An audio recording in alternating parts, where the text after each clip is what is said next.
तो आज हम रात के 3 बजे उठ गनी है। कहाँ से हमके जाए के रहल थामे वाली माई के दरबार में। तो 4 बजे एकदम रेडी होकर हमने के गाड़ी से निकल गनी है। जहाँ तो निकलला के बाद सीधा पहुँचनी है जब भोरे 4 मोहानी वजह से मिर्ग जाला रोड पकड़नी है। तब तन कीच पाक रहा ओकरी बाद कहनी है तन पेट्रोल लिया जाओ, दूर के सफर बा खत्म है तो गजन हो जाए। तो जब पेट्रोल लिया ओकरी बाद आगे बढ़नी है तो हमने के सीधा पहुँच गनी है। जहाँ बड़का गाँव के पहले वाला नहर पर तेजा गनी है तो पानी एकदम छपाछप भरल बाटे। तो बारिश के पानी है ना, बाढ़ के पानी है तो तनी साफ ना मैले रहा। देख सुनत हमनी के सीधा पहुँचे जाए मीरगंज। तो मीरगंज जाके मरछिया मोड़ से सीधा हमनी के बाएं वाला रास्ता धनी जाए जो सीधा हमनी के गोपालगंज लेके जाई।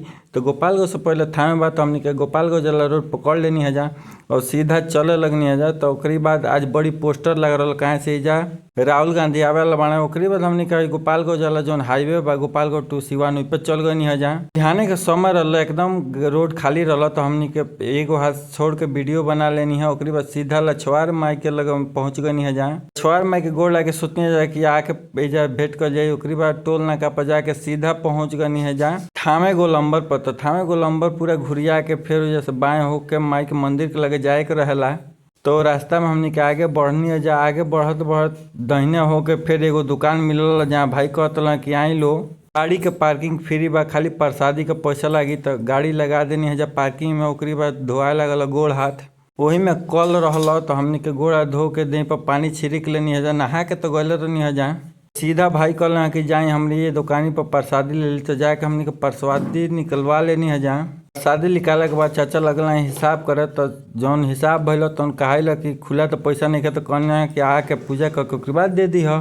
तो हमनी के दोनों जाने सीधा प्रसादी हाथ में ले आगे आगे पूजा पीछे पीछे हम चल गए हैं जब माई के दरबार में। सुबह के टाइम रहा, हाल के सावन बीतल बा तो भीड़ कम रहा। तो दुआरे पर हनुमान जी के भेंट हो गई। ओकरी बाद पहुँच गई है। जहाँ थामे वाली माई के एकदम दुआरी पर तो वजह से एगो पंडित जी आवाज दिला हेने से घुसे के बा हेने से।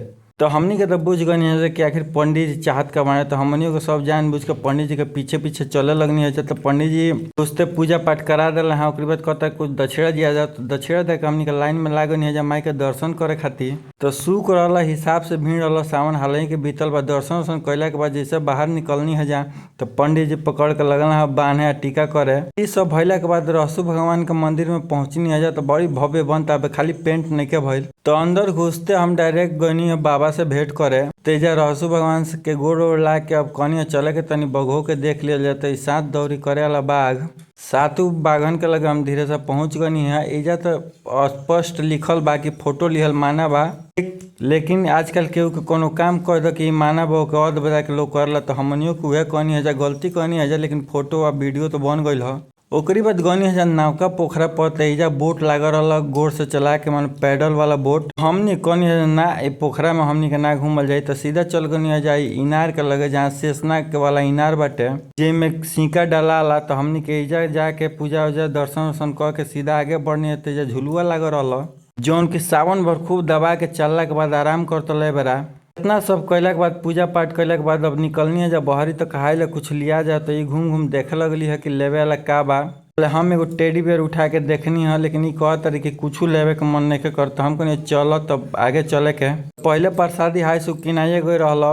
ओकरी बाद हमने के गाड़ी उठौनी है जब निकलनी है जब घरे खाई। तले पौड़किया लुकल तो थामे आवा थामे के पौड़किया ना खाई कोनो बात भइल माने थामे आयल अधूरा। तो हमने के पौड़किया कमे हिसाब से 2-3 जना घरे बन जाए। तो हिसाब से लिया गए। ओकरी बाद घरे खातिर रवाना हो गई है। जहाँ ऐसन के वीडियो देखे खातिर हमारा पेज के फॉलो करी, हमारा यूट्यूब चैनल के सब्सक्राइब करी और वीडियो का शेयर करी। जय माता दी।